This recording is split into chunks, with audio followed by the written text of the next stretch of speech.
ये कार्यक्रम सत्य घटनाओं से प्रेरित है। जिनके साथ ये घटनाएं घटी उसकी वास्तविकता उन्हीं तक सीमित है।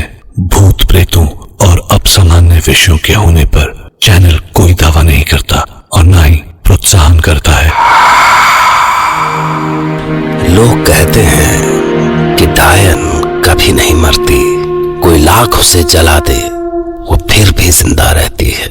अपनी चूड़ियों में, पायल, बिछिया या चोटी में। कुछ लोग तो ये भी कहते हैं कि डायन अपनी कहानियों में भी जिंदा रहती है। क्या ऐसा मुमकिन है?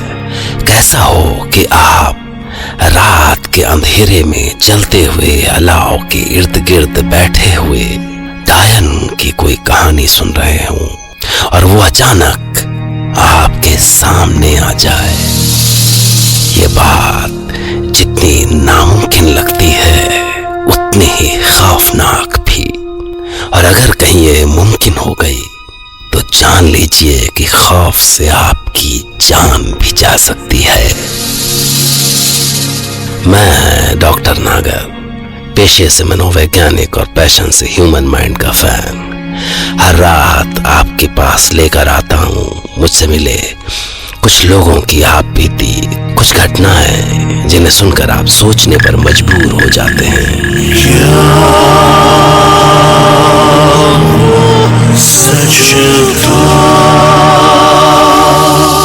आज की कहानी दो दोस्तों विशाल और रणबीर की है।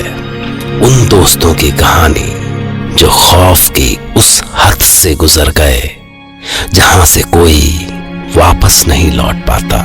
तो रणबीर सुनाएंगे अपनी वो दास्तान जो उनके दोस्त विशाल ने उन्हें सुनाई और जिससे वो बाल बाल बचे। शायद मैं और विशाल कुछ महीनों बाद मिले थे। बातें शुरू हुई तो विशाल मुझे एक अजीबोगरीब घटना और उससे जुड़ी कहानी सुनाने लगा। वो घटना या कहानी कुछ इस तरह से थी। विशाल दिसंबर के महीने में कंपनी के किसी काम से शाहजहानपुर गया था। वहां कंपनी के ही गेस्ट हाउस में उसके ठहरने की व्यवस्था की गई थी। उस रात वो अपने कमरे में सोने की तैयारी में था कि तभी लाइट चली गई। सर्दी की रात में वो खिड़की तक आया तो उसे नीचे कुछ दूरी पर एक अलाव जलता दिखाई दिया। ठिठुरन से बचने के लिए वो नीचे उतर के वहां तक गया। अलाव के इर्द गिर्द गांव के 3 लोग बैठे बातें कर रहे थे। विशाल ने उनसे बातचीत शुरू की। बड़ी सर्दी है भाई। बैठ जाओ बाबू, आग से आराम मिल गया। अब जाके जान में जान आ गई। तुम लोग कैसे रह पाते हो यार यहाँ पे? अरे त्रिलोकी, कुछ सुनाओ ना भाई। क्या सुनाए? अरे वही कहानी सुनाओ ना, डायन वाली। और क्या सुनाओगे? हाँ हाँ, ऐसी सर्द अंधेरी रात में भूत डायनों वाली कहानी सुनने को तो मजा आएगा। जाने दो बाबू, वो कहानी अच्छी नहीं है। उस आदमी ने कितना मना किया कि वो कहानी सुनने की जिद ना करे, पर विशाल उसके पीछे ही पड़ गया था। ठीक है बाबू, सुनाते हैं, पर फिर मत कहना कि अरे सुनाओ। जगत सरकार कोई राजा से कम नहीं थे। बड़ा इज्जत, शान, शौकत, महल 2 महला था उनका। 80 गांव की जमींदारी थी उनकी। उनका हुक्म समझो कानून। उनका बेटा नरेंद्र सिंह का दिखता था। जवानी ऐसी कि परी मर जाए उस पर। जब पक्की पे बैठ कर निकलता था तो रियासत की औरतें आहें भरती थी कि हाय किसके नसीब में होगा नरेंद्र। और एक दिन जब नरेंद्र जयपुर की अपनी यात्रा से लौटा, सबने वो नसीबों वाली देखी। उसका नाम था रतन कुमारी। क्या सांवला रंग, कैसा बदन, और जब वो हिरनी जैसी चाल चलकर सरकार के अहाते में आई तो सबकी नजर जैसे जम के रह गई। बाबूजी, ये है रतन, और रतन ये है हमारे बाबूजी जगत सरकार। घड़ी खम्मा सरकार? घड़ी खम्मा मतलब बाबूजी राम जुआर।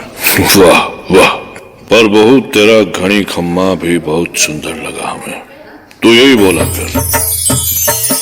रतन कुमारी के आते ही जैसे सरकार का दुमहिला गुलजार हुई गवा। हर बखत बस सबके कानन में उसकी पायल ही बजती रहती, और जब पायल ना सुनाई देती तो तुम कहाँ हो रतन? लो आ गई थारी रतन। इतना दूर मत जाया करो कि तुम्हारी पायल भी न सुनाई दे। क्यों परेशान होते हो जी? अब तो ये पायल की आवाज प्राण के साथ ही जाएगी। तब नरेंद्र बाबू नहीं समझे रतन की बात का मतबल। पर एक रोज जगत सरकार अपने बेटा बहू के साथ थे तब। ये लो बेटा, गाड़ी की चाबी तुम्हारे लिए खास बिलायत से मंगवाई है हमने, बाहर अहाते में खड़ी है। और हाँ, गाड़ी लेके फुर्र से भाग मत जाना। ये तोहफा सिर्फ तुम्हारे लिए नहीं, हमारी बहू रानी के लिए भी है। जहां जाना उसको साथ लेके जाना, समझे? पर तभी गौशाला देखने वाला भानु हुआ आया। सरकार, सरकार, गैया मर गई। तो क्या करें? क्या हमारे ऐसे दिन भी आ गए हैं कि हम एक एक जानवर की गिनती करें? ये एक दिन का बात नहीं है सरकार। गौशाला में रोज रात को एक जानवर मरता है। जान पड़ता है जैसे कोई खून पी रहा है उनका। क्या खून पी रहा है? कौन? क्या जाने छोटे सरकार, ऐसा जानवर आज तक तो देखे ही नहीं जिंदगी में। पर असल में उनकी चिंता तो अब शुरू हुई थी। काहे से कि एक रात जब नरेंद्र सो के उठा तो रतन बिस्तर पे नहीं थी। रतन? रतन कहाँ चली गई? दीनू, बहू रानी को कहीं देखा तुमने? नहीं सरकार, पर क्या? कोई ऐसा छाया जैसा बाहर जाते हुए देखा था। छाया जैसा? नरेंद्र कुछ नहीं समझ पाया, पर हाँ, उन्होंने जब एक दो रात रतन को बिस्तर से गायब पाया तो वो बिस्तर पे चुपचाप पड़े उसके उठने का इंतजार करने लगे। और फिर रात को जब वो उठी तो वो भी दबे पांव उसके पीछे पीछे चल पड़े। और उनको विश्वास नहीं हुआ। रतन गौशाला में पहुंची और उसके बाद उन्होंने जो देखा तो उनके होश उड़ गए। रतन ने एक गाय को गले से पकड़ा और मुंह लगा के उसका खून पीने लगा।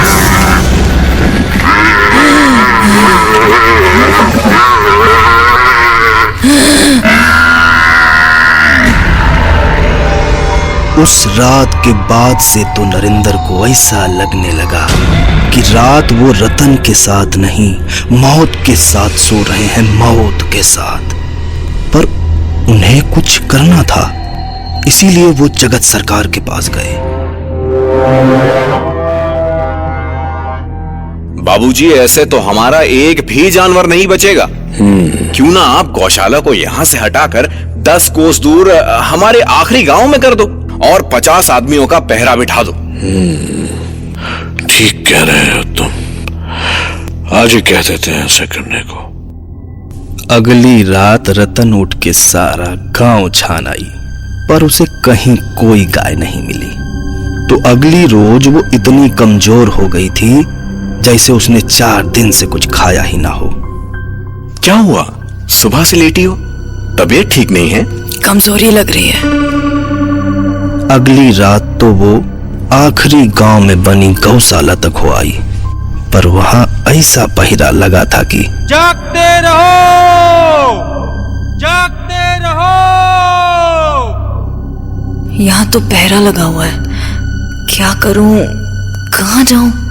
ऐसे ही हफ्ते बीतते गए और रतन की हालत ऐसी हो गई कि लगा वो बिस्तर से उठ ही नहीं सकेगी। इधर बहू की खराब तबीयत से परेशान जगत उनके कमरे में आ रहे थे कि तभी नरेंद्र ने रतन की सच्चाई जानने के इरादे से उसके माथे पर हाथ रख के कहा, सुनो, इतने दिन हो गए, वैद को बुला ले, वो नब्ज पकड़ते ही सब बता देंगे। बोलो, वैद को बुलाऊं? नहीं। नहीं क्यों? बुला लेता हूँ। नहीं, पर इस तरह से तो। हमने कहा ना नहीं। तो बताओ मैं तुम्हारे लिए क्या करूँ? जान दोगे अपनी? क्या? अगर मुझे खून नहीं मिला तो नहीं बचूंगी मैं। ये क्या बोल रही हो? और वो अचानक उछल के बैठी और नरेंद्र की आंखों में झांकते हुए बोली, अगर मुझसे प्यार करते हो तो अपना खून पिला दो मुझे। क्या? कौन हो तुम? दिलारा, दिलारा डायन। और इससे पहले कि नरेंद्र कुछ कर पाता, दिलारा उसके सीने पर सवार हो गई। दिलारा ने उसकी गर्दन पर अपने लंबे दांत गड़ा दिए और उसका खून पीने लगी। पर तभी जगत सरकार उधर आ गए। कौन है तुम? छोड़ उसे। पर जब दिलारा की सच्चाई सामने आ ही चुकी थी तो उसे कौन सा डर बचा था। अगले ही झपट्टे में वो जगत सरकार की छाती बजा बैठी और उसे उनके भी प्राण निकालने में देर नहीं लगी।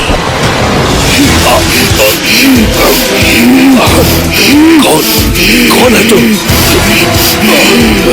पर छोटे और बड़े सरकार की मौत से दिलारा की सच्चाई खुल गई और गांव वालों ने उसे पेड़ से बांध के आग के हवाले कर दिया।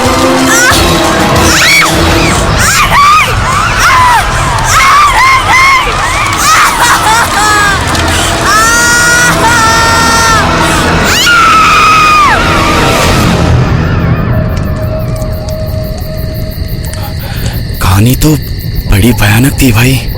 पर बाबू, जैसा हमने कहा था आपसे, ये कहानी सुन के आपने गलती कर दी।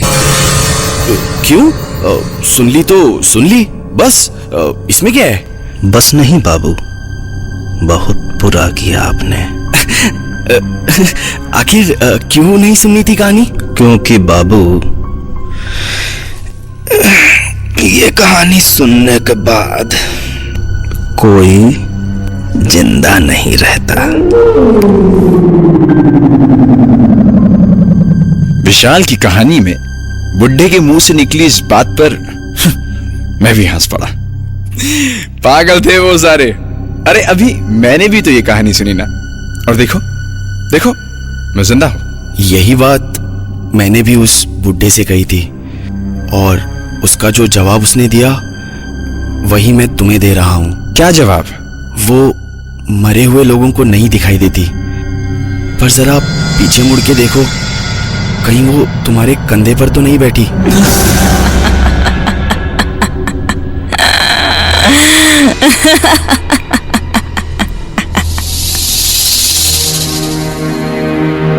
रणबीर ने मुड़कर देखा तो दिलारा डायन उसके कंधे पर बैठी मुस्कुरा रही थी। इसके बाद रणबीर से हमारी मुलाकात नहीं हुई। पर सवाल है कि ये कहानी तो रणबीर ने भी सुनी, मैंने भी सुनी और अभी अभी आपने भी। तो क्या हम अगली कहानी सुनने और सुनाने के लिए कल तक जिंदा रहेंगे? क्या जाने, शायद और शायद नहीं भी।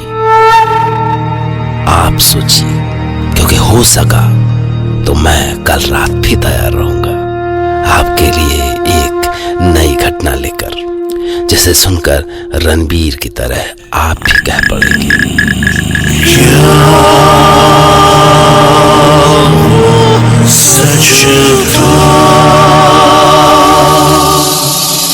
और एक आखिरी बात, कल एक नई कहानी सुनने के लिए आप जिंदा तो रहेंगे ना?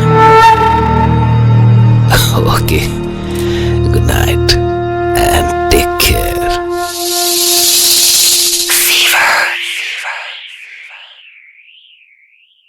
सब्सक्राइब कीजिए हमारे YouTube channel ding dang dong को ऐसे ही मजेदार किस्से और कहानियाँ सुनने के लिए, और कमेंट करके बताएं ये वीडियो आपको कैसा लगा।